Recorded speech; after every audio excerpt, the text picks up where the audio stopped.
நமது நெஞ்சமெல்லாம் நிறைந்திருக்கின்ற தமிழர் கலைஞருடைய விளக்க உரை என்பது கண்ணிலாவிலும் அவர் கற்றவராக இருப்பின் கண்ணுடையராகவே கருதப்படுவார்.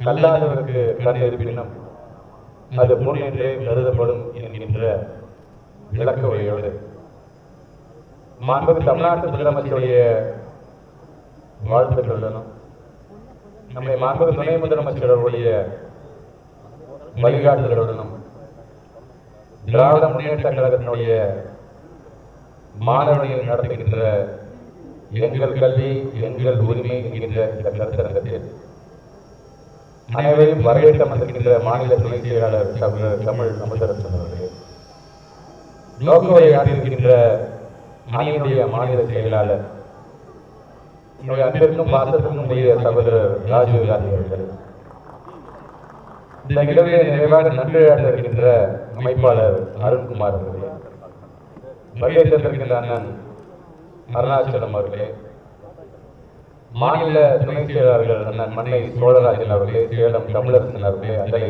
செந்தில்குமார் அவர்களே, சகோதரர் ஆனந்த் அவர்களே, கோகுல் அவர்களே, திருமதி பூர்ண சங்கீதா சின்னமுத்து அவர்களே, திருமதி வீரமணி அவர்களே, ராமகிருஷ்ணன் அவர்களே, சென்னை மாவட்டத்தினுடைய நிர்வாகிகள் சரவணன் அவர்களே, துபாய் விஜய் அவர்களே, வானவில் விஜய் அவர்களே, செந்தில் அவர்களே, சத்யநாராயணன் அவர்களே, வருகை தந்து சிறப்பித்துக் கொண்டிருக்கின்ற ஈஸ்வரமூர்த்தி அவர்களே, சீனிவாசன் அவர்களே, தமிழ்வேல் கவி அவர்களே, விஷ்ணு அவர்களே, தமிழ் செல்வன் அவர்களே, யமுனாஸ்ரீ அவர்களே, தமிழ் மாணவர் மன்றத்தினுடைய என்னுடைய அன்பு சகோதரர்கள் சகோதரிகள் ஈஸ்வரமூர்த்தி அவர்களே, ரோஜா அவர்களே, மகேஸ்வரன் அவர்களே, வெற்றி செல்வன் அவர்களே, பிரியதர்ஷன் அவர்களே, கலை நிகழ்ச்சியின் மூலமாக பகுத்தறிவு சிந்தனைகளை நமக்கு ஊட்டியிருக்கின்ற புதுவை கோபாலம் மற்றும் காம்ரேட் டாக்டர் சார்ந்திருக்கின்ற குழுவினர்கள் அனைவருக்கும் வணக்கம்.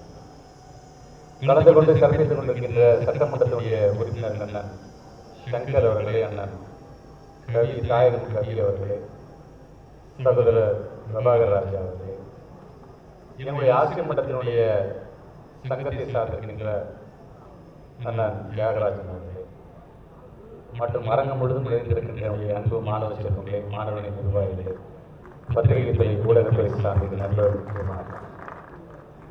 இந்த நிகழ்ச்சி யாரை அழைத்து நாம் பேச சொல்லலாம் என்கின்ற ஒரு எண்ணம். தமிழ்நாட்டுடைய முதலமைச்சரும் நம்முடைய மாண்பு துணை முதலமைச்சரும் சொன்ன ஒரே பெயர் இந்த மேடையிலே அமர்ந்திருக்கிறது. நமக்கான ஒரு மிகப்பெரிய ஒரு ஏக்கம், இதெல்லாம் இளமை காலத்தில் நாம் பார்க்காம விட்டு விட்டோமே என்கின்ற ஒரு ஏக்கம். அவரை பார்த்து உரையாடும் பொழுது எந்த மனிதனை பார்த்து பேசும்போது ஒரு டெஃபினேஷன் நம்ம டிஃபைன் பண்ணிடலாம், இது இப்படிப்பட்டவர் அப்படின்னு நம்ம சொல்லிடலாம் இல்லையா?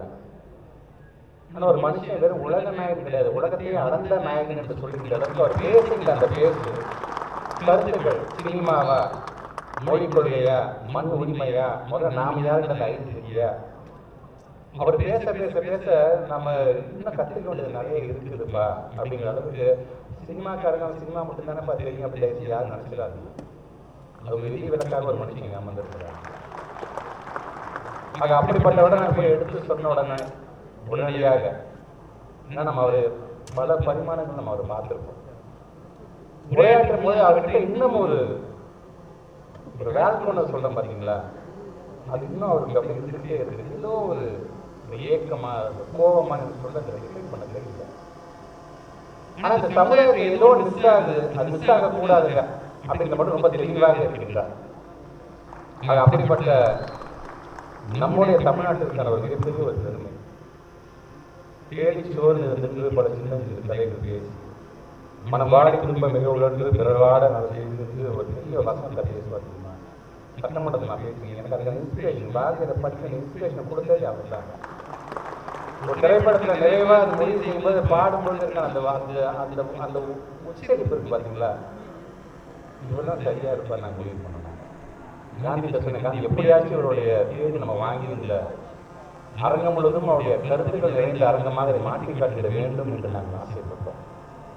அப்படி வருகை தந்திருக்கின்ற நாடாளுமன்றத்துடைய உறுப்பினர் மக்கள் நீதி ஒட்டுமொத்தமாக இந்தியாவில் ஒரு இடத்துல மையம் கொண்டிருக்கின்றது, மைய பகுதியில் என்று சொல்லுகின்ற அளவிற்கான நமக்கான தமிழ்நாட்டிற்கான பெருமையாக வருகை தந்திருக்கின்ற நாடாளுமன்ற உறுப்பினர், மக்கள் நீதி மையத்துடைய தலைவர் அண்ணன் கமல்ஹாசன் அவர்களே, வருகை தந்திருக்கின்ற நம்முடைய மாணவ செல்வங்களும் நம்முடைய மாநில நிர்வாகிகள், இதற்காக இது நடைபெறுகிறது. உரையாற்றி இருக்கின்ற நோக்க உரையாற்றி இருக்கின்ற நம்முடைய அன்பு சகோதரர் ராஜீவ்காந்தி நோ எஜுகேஷன் பாலிசி அப்படிங்கிறாங்க. நம்ம சேவ் எஜுகேஷன் பாலிசி எந்த மேலிருந்து தேசிய கல்விக் கொள்கை 2020 என்னும் மலையானை அப்படின்னு ஒரு புத்தகத்தை நாங்கள் வெளியிட்டு அதற்கான அங்குசத்தை நான் தமிழ்நாட்டுடைய முதலமைச்சருடைய அரசியல் ஆற்றல் கையில் நான் ஒப்படைச்சோம். அதே மேடையில மீண்டும் அவர் கையால ஸ்டேட் எஜுகேஷன் பாலிசி என்கிட்ட அவர் ஒப்படைக்கிறார். ஒட்டுமொத்த தமிழ்நாட்டுக்கும் ஒப்படைக்கின்ற மேடையாக இந்த மேடை அமைந்தது. இன்றைக்கு அதே மேடையில் அது சார்ந்திருக்கின்ற ஒரு கருத்தரங்கத்தை இன்றைக்கு நாம் நடத்தி கொண்டிருக்கிறோம். சரி, இப்படி ஒரு பாலிசி நம்ம கொண்டு வந்திருக்கிறோமே, இந்த பாலிசி சார்ந்து பல பேர் பாராட்டுகிறார்கள், பல விமர்சனங்கள் வருகிறது. எல்லாத்தையும் ஏற்றுக்கொள்ள வேண்டும். ஏன்னா இது மாணவ நலன் சார்ந்து, ஒரு இயக்கம் சார்ந்து, ஒரு கட்சி சார்ந்து, ஒரு ஆளுங்கட்சி ஈகோ பார்க்கக்கூடிய கட்சி நம்முடைய கட்சி கிடையாது. மாணவனுக்கு நலன் என்று சொன்னால் ஏற்றுக்கொள்கின்ற இயக்கமாக நம்ம இருக்கிறனாலதான் 75 ஆண்டுகள் கடந்து பல வெற்றிகளையும் பல தோல்வியும் கடந்து இன்னைக்கு திராவிட முன்னேற்ற கழகம் இன்னைக்கு உச்சி முகந்து கொண்டிருக்கிறதுக்கு காரணம் மக்களுக்கு என்ன தேவை அப்படிங்கிற உணர்ந்த காரணத்தினால்தான். அதனால்தான் நமக்கு எக்ஸ்பீரியன்ஸ் இருக்கு. நமக்கு அதை நமக்கு யாரும் புதுசாக பாடம் எடுக்க வேண்டிய அவசியம் இல்லை. இருந்தாலும் அதே நேரத்தில் நமக்கு என்னென்ன தேவை மாணவர்களுக்கு முழுமையாக ஒரு இண்டிபெண்டாக எஜுகேஷன் பாலிசி எப்படி இருக்கணும், ஒரு இன்க்ளூசிவ்னஸ் இருக்கணும், அது ஒரு ஈக்விட்டபிள் இருக்கணும், அது ஃபியூச்சர் சென்ட்ரிக்காக நம்முடைய தமிழ்நாட்டுடைய மாணவ செல்வங்கள் எதிர்காலத்துக்கு என்ன தேவை அது சார்ந்துதான் இருக்க வேண்டும் என்று நாங்கள் முடிவு செய்வோம். இது மட்டும் போதுமா என்று நமக்கான பண்பாடு, நம்முடைய கல்ச்சர் என்ன தேவை, நம்முடைய லிங்குவிஸ்டிக் என்ன. நம்முடைய தமிழ்நாட்டிலே மலையாளத்தை சார்ந்திருக்கின்ற மக்கள் படிக்கக்கூடிய இருக்கிறாங்க. அது அந்த பார்டர்ல இருப்பாங்க. கன்னியாகுமரியாக இருந்தாலும் சரி அல்லது கோயம்புத்தூராக இருந்தாலும் சரி. கன்னடிக்கா படிக்கக்கூடிய அந்த கன்னடத்தை சார்ந்திருக்கின்ற அந்த மக்களும் இருக்கிறார்கள். அது எங்கன்னா தனி இந்த பக்கத்தில் இருப்பாங்க. அவங்களையும் விட்டுவிடக்கூடாது. அவங்களையும் எல்லாருக்குமான ஒரு அரசாங்கமாக இருக்கிறது வெறும் பேச்சுகளை விட்டு இருக்கக்கூடாது என்பதற்காக அனைத்தையும் உள்ளடக்கி ஒரு கல்வியை நாம் வழங்க வேண்டும் என்று நாங்கள் முன்னாள் நீதியரசர் தலைமையில் ஒரு 15 பேர் கொண்ட குழு ஒட்டுமொத்த தமிழ்நாடு முழுவதும் ஒவ்வொரு மொழியாக இருக்கிறது நம்முடைய ஸ்டேக் ஹோல்டர்ஸாக இருக்கக்கூடிய மாணவர்களாக இருந்தாலும் சரி, ஆசிரியர்களாக இருந்தாலும், பெற்றோர்களாக இருந்தாலும், அந்த மொழியில் இந்த கல்வியாளர்களாக இருந்தாலும், ப்ரொஃபஸர்ஸாக இருந்தாலும் எல்லாத்தையும் உட்காந்து கருத்து கேட்டோம். இந்த என்இபி வந்து அதை பற்றி நீங்கள் என்ன நினைக்கிறீங்க, இல்லை உங்களுக்கு என்ன தேவைன்னு நீங்கள் நினைக்கிறீர்கள் கருத்து. தமிழ்நாட்டோட முதலமைச்சர் அடிக்கடி சொல்ற மாதிரி தான் தமிழ்நாடு என்பது நம்முடைய வீடு. நம்ம பிள்ளைகளுக்கு என்ன நமக்கு தானே தெரியும். டெல்லியிலே நாக்பூர்லேயே அவன் உட்காந்து நம்ம சொல்றதுக்கு அவன் சொல்றது நம்ம கேட்கணுமா என்று அவர் சொல்வாரு. அது அடிக்கடி இது மூலமாக பல்வேறு விதமான கருத்துக்களை நாம் உள்வாங்கினோம். சரி, நமக்கான ஒரு ரெவிலியன் மாடல் நாட் ஒன்லி ரெவிலியன் மாடல், இது ஒரு டேட்டா ட்ரிவன் மாடலாக, டேட்டா ப்ரூவன் மாடலாக நாம் இருக்கிறோம். எத்தனை ஆண்டு காலம் என்னென்ன நாம் வந்து நிரூபிச்சு காமிச்சிருக்கிறோம் என்று சொல்லும்போது குறிப்பாக 2021 ஆட்சி மாற்றம் ஏற்பட்டது நாம் என்னென்ன செஞ்சோம் எல்லாம் நீங்க ஒரு சின்ன ஒரு கிளாஸ் நீங்க பார்த்துருக்கீங்க. இது சார்ந்தோம் நிறைய ரிசல்ட் ஓரியன்டா நம்ம செஞ்சுட்டு இருக்கோம். அப்படி இருக்கும்பொழுது நமக்கு என்ன தேவை, நம்ம பிள்ளைகளுக்கு என்ன தேவை என்று முடிவு செய்திருக்கோம். கல்ச்சர் சார்ந்தா, லிங்குவிஸ்டிக்ஸ் சார்ந்தா, சோஷியல் ஹெரிட்டேஜ் சார்ந்தா, சோஷியல் ஜஸ்டிஸ் சார்ந்தா, எதையும் விட்டு விடாம இந்த ஸ்டேட் எஜுகேஷன் பாலிசி எல்லாத்தையும் கொண்டு வந்துட வேண்டும். ஏன்னா நம்மளை நம்பி இன்னைக்கு ஒட்டுமொத்தமாக இந்த தமிழ்நாட்டில் மக்கள் வீட்டில் நிம்மதியாக உறங்குறாங்க. நாளைக்கு எப்படி எதிர்காலம் இருக்குது நினைக்கிறாங்கன்னா ஒவ்வொரு வீட்டுக்கு வெளியிலும் 2 பேர் காவல் காத்துருக்கோம். ஒருத்தையும் கருப்பு சட்டக்காரன், ஒருத்தன் கருப்பு சிவப்பு சட்டக்காரன், 2 பேர் வீட்டிலே இருப்பாங்க. ஆக இதையெல்லாம் உள்வாங்கி கொண்டுதான் எங்களோட பிள்ளைங்களுக்கு என்ன தேவை அப்படிங்கிறத முடியும். அதனாலதான் இந்த கல்வியாட்டில் மட்டும் கிட்டத்தட்ட நம்ம அரசு பள்ளிகள் கிட்டத்தட்ட 4 லட்சம் பிள்ளைங்க நம்ம சேர்த்திருக்கிறோம் என்பது நம்ம அரசாங்கத்துக்கான சாதனை. ஏன் நம்ம தேடி வராங்க? நாங்கள் ஏதாச்சும் ஒரு மொழிக்கு நாங்கள் எதிர்ப்பாக பேசிட்டே இருக்கணும். திணிப்புக்கு தான் நாங்கள் எதிர்பார்க்கணும். அந்த திணிப்பு என்று வந்து நாங்கள் தயவு செஞ்சு எங்களுக்கு என்ன தேவையோ நம்முடைய அரசியலமைப்பு சட்டத்தில் 8வது அட்டவணையில் இருக்கிற 22 மொழிகளை நம்ம படிக்கிறதுக்கு நாங்கள் தயாராக இருக்கிறோம். ஆனால் திணிக்காதீங்க, நாங்கள் எல்லா மொழியும் பாராட்டுறோம். ஒவ்வொரு மொழிக்கும் ஒரு பாரம்பரியம் இருக்கதான் செய்யும். ஆனால் அந்த மொழி என்பது முற்போக்கு சிந்தனை கொண்டு வரும். பிற்போக்கு பின்னாடி எடுத்துட்டு போயிடக்கூடாது. முற்போக்கு சிந்தனையா இருக்கின்ற எந்த மொழியாக இருந்தாலும் அதான் சொல்றாங்க. என்ன லாங்குவேஜ் இருக்கா இன்னைக்கு, என்ன லாங்குவேஜ் பேசணும், ஜாவா பத்தி பேசணும், சி பத்தி பேசணும், ஆர்டிஃபிஷியல் இன்டெலிஜென்ஸ் பத்தி பேசணும், ரோபோட்டிக்ஸ் பத்தி நாங்க பேசணும், ஒவ்வொரு ஆன்லைன் டூல்ஸ் பத்தி தெரிஞ்சுக்கிறதுக்கு டிஎன் ஸ்பார்க் நம்ம கொண்டு வரணும். இப்படி நாம எல்லாமே ஃபியூச்சரிஸ்டிக்கா திங்க் பண்ணும்போது அவங்க என்ன சொல்றாங்க, இதிகாசங்கள் புராணங்கள் சார்ந்து நாங்க கதை சொல்றோம், புராணங்கள் நடக்கிறத சொல்லி அது மூலமா நம்ம அர்த்தத்தை நாங்க வலியுறுத்துறோம். தேவையில்லை நமக்கு.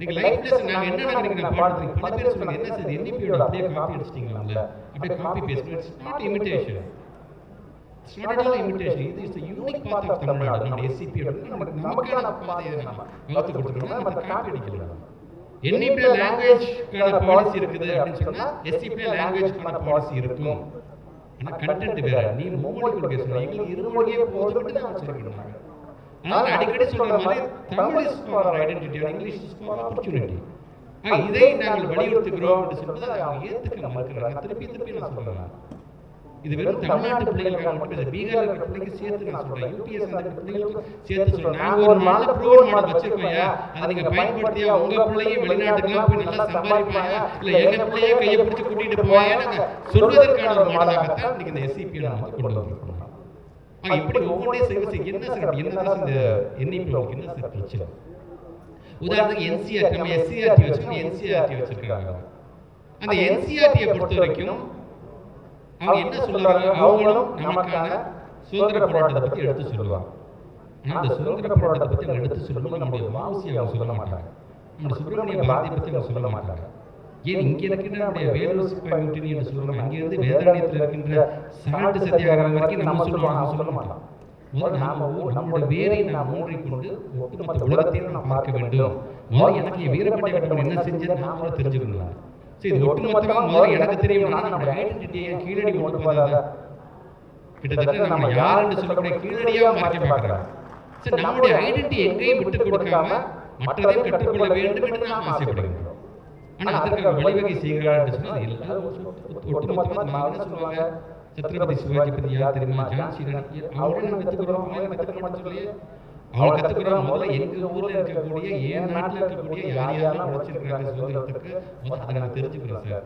தெரிஞ்சுட்டு அதையும் நான் சேர்த்து நான் கத்துக்கிறோம் சார் ரெண்டு தான் நான் சொல்லிக்கிறேன் கண்மூடித்தனமா எதையும் நாம் எதிர்க்கவில்லை என்பதை முதல்ல நம்ம புரிஞ்சுக்கிறோம் அதனால என்னை பொறுத்த வரைக்கும் அது கம்யூனிட்டியாக இருக்கக்கூடாது education it should be the fundamental rights of our students ஒவ்வொருத்தரும் படிச்சா மட்டும் நான் ஆசைப்படுகிறேன் இன்னைக்கு புதுகை பூபால் சிலபஸ் சொன்னாங்க பார்த்தீங்கன்னா 3ஆவது வகுப்புல பிள்ளைங்களுக்கு ஒரு எக்ஸாம் வச்சும்போது 5ஆவது வகுப்பு ஒரு தேர்வு 8ஆம் வகுப்பு தேர்வு இதில் நீ ஃபெயில் ஆகிட்டு திருப்பி நீ மூணு படி அப்படின்னு சொல்றாங்க பார்த்தீங்களா அது தேவை ட்ராப் அவுட்டுக்கு அதை வழிவகுக்கணும் அதனால 1ஆம் வகுப்பு 8ஆம் வகுப்பு வரைக்கும் நாம நம்முடைய அரசாங்கத்தை பொறுத்த வரைக்கும் இந்த நோ டிடென்ஷன் அப்படின்னு நம்ம கொண்டு வந்திருக்கோம் பார்த்தீங்களா எதனால 3ஆவது வயசுல ஃபெயில் ஆகிட்டா பிள்ளை வீட்டில் இருக்கு 5ஆவது வயசுல ஃபெயில் ஆகிட்டா வீட்டிலே இருக்குது ஸ்கூலுக்கே போகல வெக்கப்படுறான் ஸ்கூலில் மற்ற ஃப்ரெண்ட்ஸோட சேர்த்துக்கு வெக்கப்படுறான் அப்படின்னா அந்த பிள்ளை திருப்பி ஸ்கூலுக்குலாம் போக சரி போய் கடையில் போய் உட்காரலாம் நீ ஏதாச்சும் வேலை செய்ய போறான்ட்டு 6ஆவது வகுப்பு 7ஆவது படிக்கிற பிள்ளைங்கள்லாம் அங்கே அனுப்பிச்சுட்ருவாங்க ஸோ இதுதான் குழக்கல்வி நீங்கள் இன்டெரக்டாக கொண்டு வரீங்க இந்தியை திணிக்க பார்க்குறீங்க அப்படியே இந்திக்கு பின்னாடி சமஸ்கிருதம் இந்த மணியை கட்டி விட்டு உள்ள நினைக்க பார்க்குறீங்க அப்படிங்கிறத நம்ம சொல்கிறோம்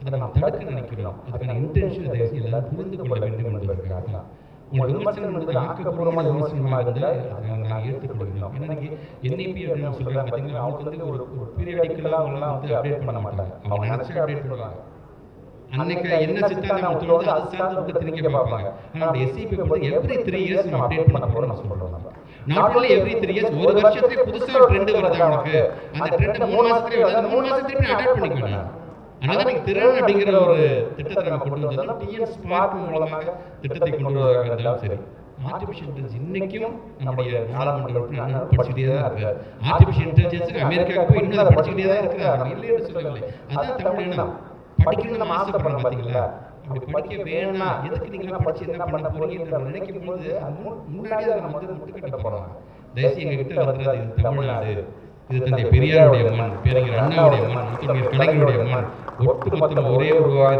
முத்துவேல் கருணாநிதி ஸ்டாலினுடைய மண் என்று கருத்து திட்டமாக நாம் சொல்லிக் கொண்டிருக்கிறோம் அப்படிப்பட்ட நம்முடைய SCP இது சார்ந்து இன்னும் எத்தனை கருத்துக்கள் வந்தாலும் அதை நாங்கள் உள்வாங்கிட்டு அதை மாற்றிக் கொள்வதற்கான ஃபிளெக்சிபிலிட்டியை நாங்கள் கொடுக்கணும் பார்த்தீங்களா அந்த ஃபிளெக்சிபிலிட்டி அப்படிங்கிறது அதெல்லாம் இருக்கிற NEP ஸோ இப்படி ஒவ்வொன்றையும் பார்த்து நாங்கள் சொல்லிட்டு எங்களை பத்திரிக்கை கேட்கும்போது இது சார்ந்து முழுமையாக படிங்க நீங்கள் எங்களை பொறுத்தவரைக்கும் லாங்குவேஜ் படிச்சு நாங்கள் என்ன சொல்றோம் கரிக்குலம் நாங்கள் என்ன சொல்றோம் ஆர்ட்ஸ் எஜுகேஷன் கொண்டு வரோம் இப்போ ஸ்டெம் பத்தி பேசிட்டு இல்லையா நம்ம ஸ்டெம் மட்டும் இல்லாமல் ஸ்டீம் என்கின்ற அந்த ஏ கொண்டு வந்து ஏ ஆர்ட் மூலமாக அந்த ஒரு கலையின் மூலமாக அந்த பிள்ளைங்களை வச்சு நம்ம பாடம் நடத்த முடியுமா எண்ணு மட்டும் எதாவது செஞ்சுட்டு இருக்குமே அதை எப்படி விரிவுபடுத்த போகிறோம் அப்படிங்கிறது அந்த சிந்தனைக்கு நமக்கு இது கொண்டு போயிட்டு இருக்கோம் இப்படி ஒவ்வொன்றையும் நாங்கள் பார்த்து செய்வது எங்கள் பிள்ளைங்க வெறும் லிட்ரேட்டாக மட்டும் இருக்கக்கூடாது கிரியேட்டிவாக இருக்க வேண்டும் கேப்பபிளாக இருக்க வேண்டும் ஒரு கிரைசிஸ் மேனேஜ்மெண்ட் அப்படி வந்துருச்சுன்னா அதை எப்படி சால்வ் பண்ணக்கூடியவராக இருக்க வேண்டும் என்று நாங்கள் ஆசைப்படுகின்றோம் ஸோ அந்த லைஃப் ஸ்கில்ஸ் அப்படின்னு சொல்கிறோம்.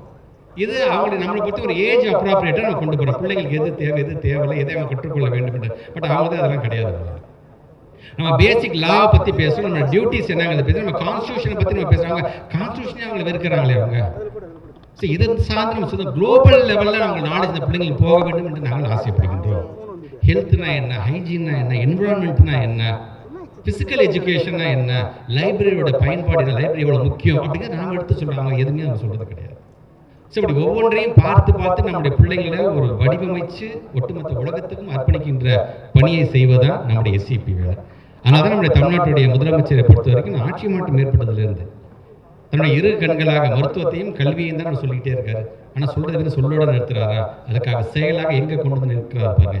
எஸ்சிபி வரைக்கும் ஒட்டுமொத்த இந்தியாவிலே வேற எந்த மாநிலம் செய்யாது எனக்கான கொள்கையை நானே உருவாக்கி கொள்கிறேன் என்று சொல்லுகின்ற தமிழ்நாடு இருக்குது என்று சொன்னால் அது காரணம் நம்முடைய மாண்பு தமிழ்நாட்டோட முதலமைச்சர். இன்னைக்கு நம்மளை பார்த்து கர்நாடகாவும் அடுத்தது அவங்களுடைய எஜுகேஷன் பாலிசியை இப்போ தயார்படுத்திட்டு இருக்காங்க.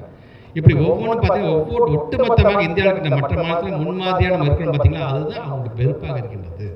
எல்லாத்தையும் இப்படி தூண்டி விடுகிறார்களே, எல்லாத்தையும் இப்படி தூண்டி விடும் பொழுது மற்றவங்க ஆளாக கேள்வி கேட்க ஆரம்பிச்சிருவாங்க என்கின்ற பயம்தான் நம் மீது எல்லாத்தையும் பொருளாதாரம் சொல்லி ஏதாச்சும் ஒரு விதத்தில் நம்முடைய அடக்குமுறை அவர்கள் செய்து கொண்டிருக்கின்றார்கள். அதை அப்படி செய்துவிடக்கூடாது. முழுமையாக இங்கே வருகை சென்றிருக்கின்ற மாணவர்கள் நீங்களும் இந்த எஸ்சிபிங்கிறாங்க அப்படி என்னதான் இருக்கின்ற தயவுசு ஒரு புரட்டி பாருங்கள். நீங்களும் பள்ளியில் படிச்சுப்போ இங்கே இந்த இடத்துக்கு வந்திருக்கீங்க, நாங்களும் பள்ளிக்கூடத்தில் படிச்சுட்டு இந்த இடத்துக்கு நாங்கள் வந்திருக்கணும் என்று சொல்லும் பொழுது நீ கொஞ்சம் கனெக்ட் பண்ணி பாருங்கள். ஆமாம், நமக்கு தேவையானதான் அவங்க சொல்லியிருக்காங்க. நமக்கு தேவையில்லாத சொல்கிற என்இபி நமக்கு தேவையில்லை, நமக்கு தேவையான எஸ்சிபி தான் நமக்கு தேவை என்பதை நீங்களும் மற்றவர்கள் எடுத்து சொல்ல வேண்டும் என்பதற்காகத்தான் ஒரு மிகப்பெரிய ஒரு ஆளுமை இன்றைக்கு அழைத்து இந்த கருத்தரங்கத்தை நாம் நடத்தி கொண்டிருக்கின்றோம். தொடர்ந்து இது இங்கு மட்டுமல்ல, தமிழ்நாடு முழுவதும் நம்முடைய மாணவரணி இது போன்ற ஒரு முன்னெடுப்புகளை நீங்கள் எடுத்திட வேண்டும் என்கின்ற ஒரு வேண்டுகோளை ஒரு பள்ளிக்கல்வித்துறை அமைச்சராக வைத்து வருகை தந்திருக்கின்ற உங்கள் அனைவருக்கும் மீண்டும் ஒரு முறை என்னுடைய நன்றியை தெரிவித்து இந்த உரையை நிறைவு செய்கிறேன். நன்றி, வணக்கம்.